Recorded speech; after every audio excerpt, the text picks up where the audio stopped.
good morning, everybody. Welcome to the journey that we take to adapt to live in this world through our sensory input from birth till we leave, from birth to tomb. We connect with the world for the first time as we are born, 90% of the times from 0 to 3 years, and that becomes from a state of environmental exposure and learned experiences to a trait that we carry on with happiness, peace, love, sympathy, empathy, to stress, anxiety, and fear that makes us not connect with the highest inner self that is born to give back to the society. We are given 5 senses, and senses in a state of calmness connect to make strategic planning, and it started from within the uterus to the first 3 years of life as a permanent pathway or a hard wire, it is called. In a state of fear and anxiety, we do not create the strategic planning.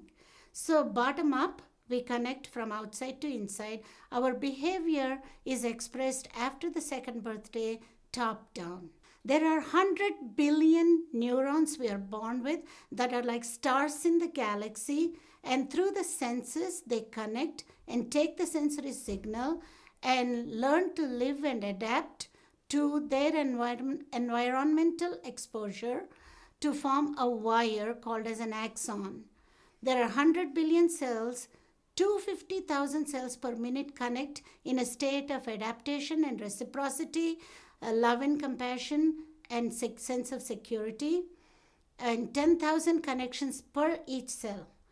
If there is fear, anxiety, stress, toxicity from the environment, 600,000 cells per minute times 10,000 connections per cell are lost, called apoptosis.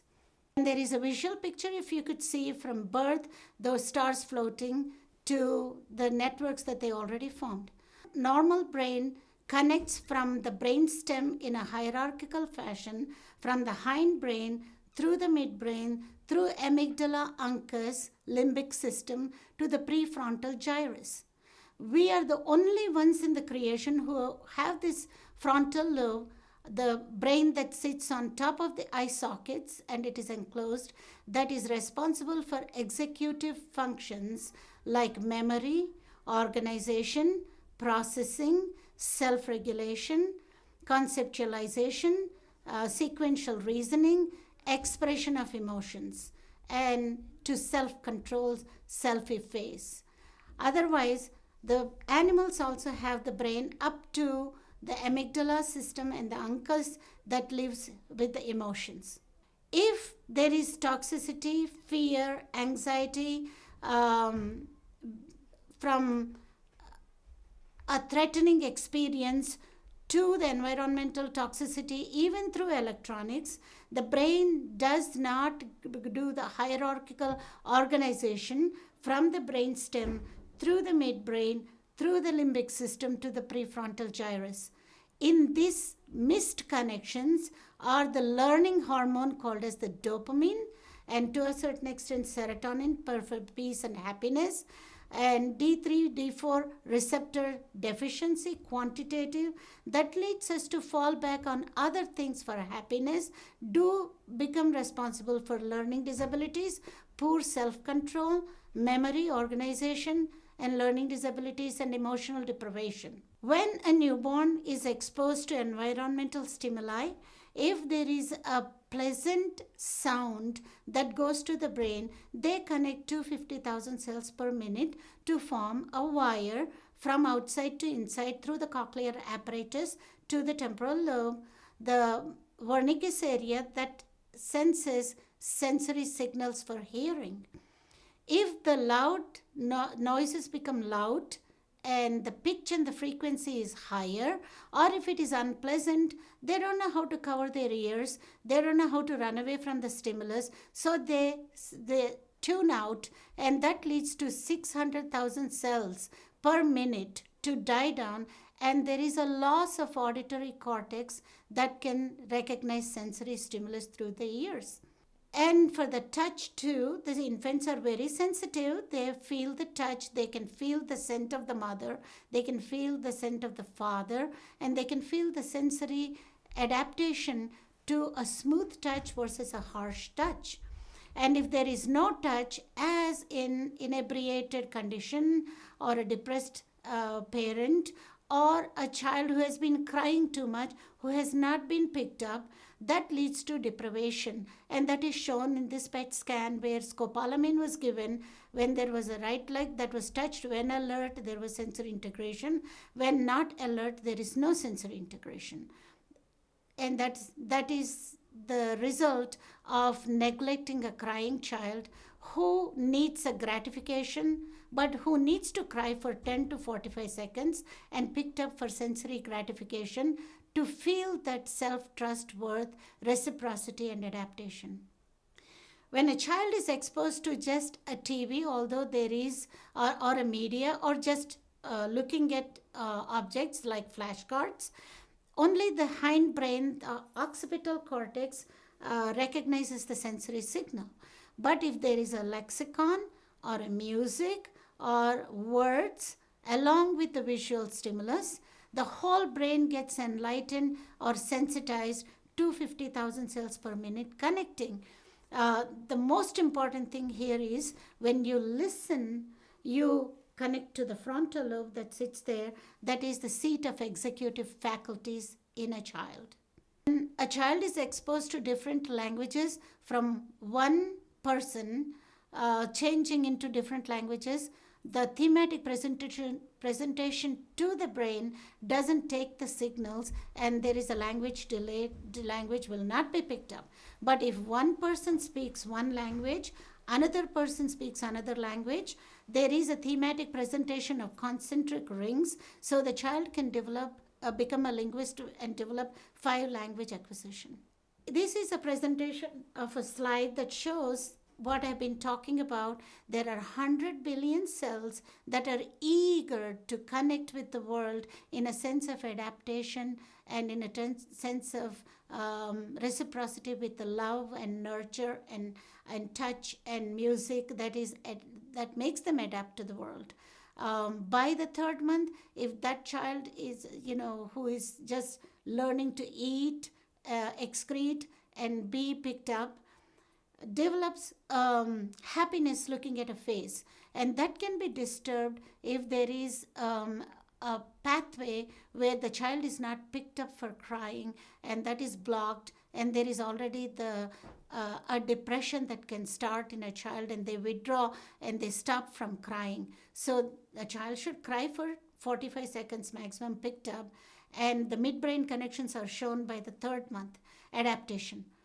And then from there, the child learns to cry by the 6th month with the fear of separation anxiety and attachment with the primary caretaker. And if at that time, if the primary caretaker doesn't tell them to make choices through guiding them to make choices to play with interactive hands-on activities, that child does learn to cry as the primary source of communication and develop a severe attachment disorder and school phobias. And it is a prime duty of the primary caretaker to teach them self-trust and worth through reorganizing the thinking pattern to make a choice instead of crying, to do hands-on activity. That is done at 6 months, not through TV, not through media, not through iPad, not through electronics, because that screen time can cause damage, and I will show you in a few minutes. By 12 months, the brain is well organized in a hierarchical fashion from the brainstem to the frontal lobe up here.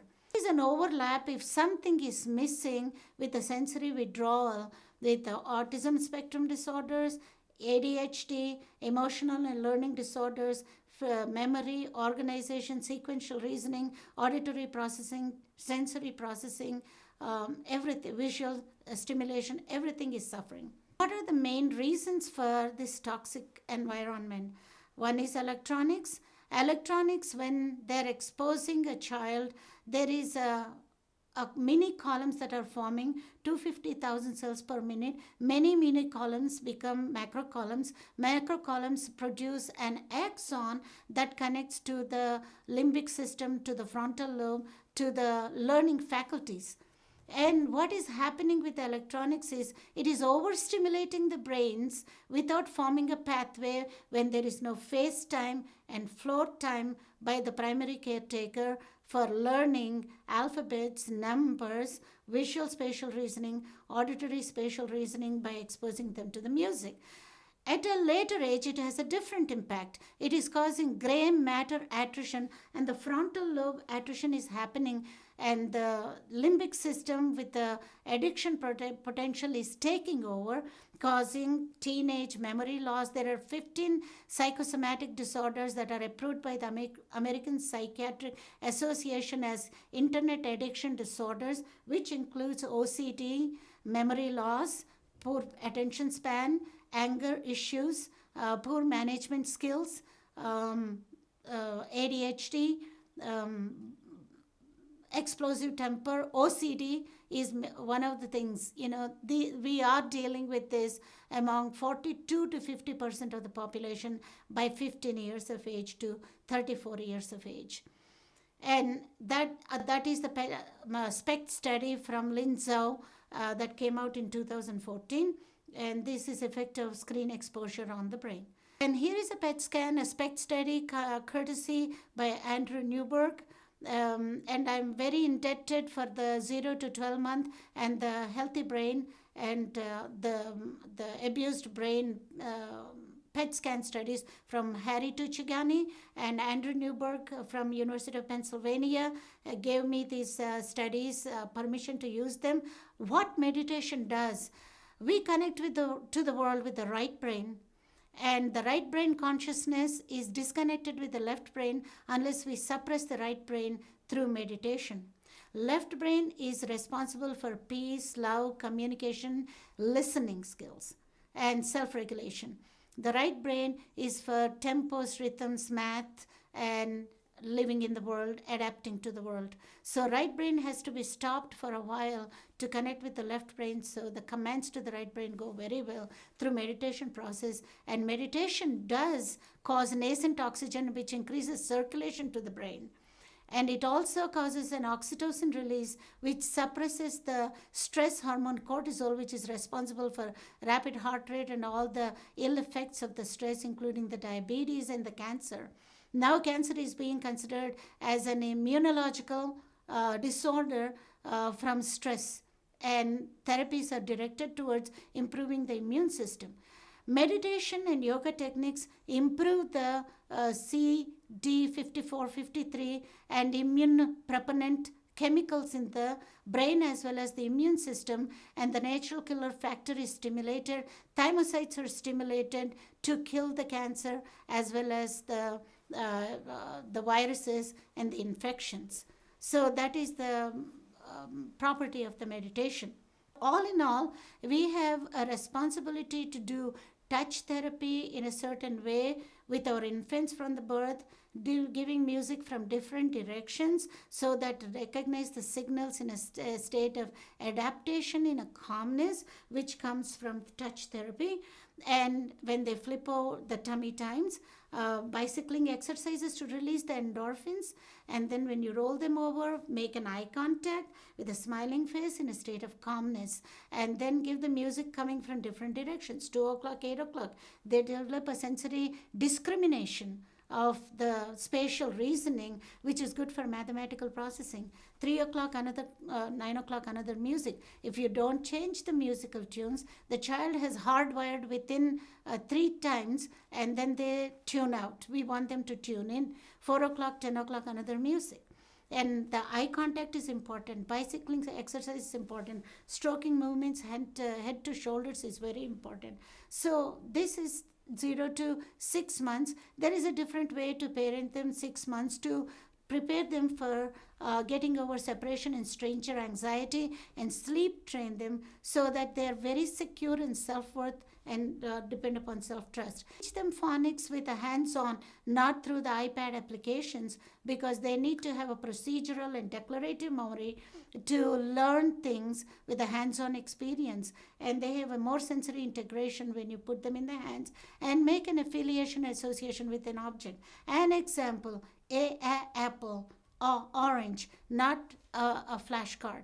And teach them through abacus the numbers and through rhymes and songs. When it comes to later age group, I have a Y chart that teaches treating them, rewarding them for positive values, and the red limb of the Y, and the green limb of the Y, and the purple limb of the Y with the tangible reward system. And these are the goals that can be accomplished. And this is, the health is defined by the World Health Organization after we learned about the brain networks in 1997 as the intellectual, physical, psychological, social, emotional, and spiritual wellness. Intellectually, we need to recognize the truth of the fact is we are the only ones in the whole creation who can rise from the brainstem, the amygdala uncus, to the animal behavior, to the highest human evolution, where we use the frontal lobe for communication, organization, peer interpersonal, social relationships, family relationships that are effective, filled with love, sympathy, and empathy. And we are the only ones who are capable of expressing our emotions and changing emotions through adaptation and understanding that we cannot change the world, we change ourselves. Right action is also intended for having a meaningful education that helps us, not only us, but helps the family and the community. Anything that we do should help others also. Help myself first. Peace is like a needle in a that a woman lost while she was sewing inside the house, but she went to the street lamps to look for that needle. And a boy asked her, grandma, auntie, what are you looking for? I'm looking for the sewing needle. Where did you lose it? Inside the house. So let's go in and look it inside the house. Peace is within us. It is through adaptation, contentment, adjustment, and sealing on desires, because that is what causes the hook, desire, and ambition that we cannot reach. If we don't get it, we are distressed. And these are the distressed parents who are raising the children some more. And the love is universal.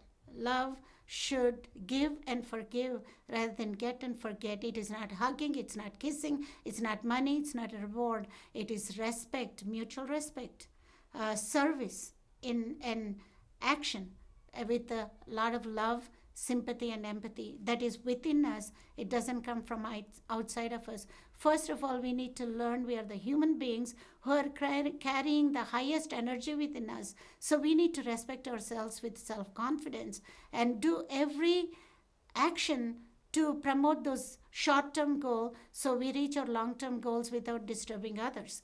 Non-violence, spiritual wellness is an end result of this. So I've always used in the teaching techniques yoga and meditation, activities that are filled with the physical activities like soccer teams, to hatha yoga, as well as spiritual awareness that your endorphin release through these physical activities, sports, tai chi, martial arts, as well as hatha yoga, all these reach the same goal as I've been talking about. And music does wonders, and it has to be a pleasant music, not rap, rock, and shake, that stimulates you for the time being and then causes a rebound depression. Multiple studies have shown this, that there is a rebound depression in people who are doing electrifying music and death metal and rock and roll. They're very active on the stage, but when they go back, they needed to do drugs. And the life of Wolfgang, or Mozart, tells us even on deathbed he created a masterpiece, although he was poisoned with the cyanide. And then I also do a positive thoughts program. The positive thoughts are very important. You don't ask the country what it has given. you ask yourself what you give back to the country, and talk about planting a seed. You plant a mango seed, you grow a big tree that is a shelter for you, gives fruit, more multiplication, gives wood, gives a shelter for the birds too. And if you cut the tree, the stump makes you sit on it. And the positive thoughts are very important. You become what you think you are. And then I do a lot of sahaj meditation with regulated breathing exercise, nasal breathing, because that's what is important for releasing that oxygen, that oxytocin, and also the immunoproponents. So this neuroplasticity is not only for the newborns. I need the parents to learn this 0 to 3 years how to handle them. For 3 to 5 years, the very dynamic stories that incorporates all of the teaching techniques I have just enumerated. And then the middle school adolescents, they need to learn how they connected with the world, how they are not responsible for the traits that they have come up with, how they should change these traits to the 5 teaching techniques and the yoga practices we've been talking about.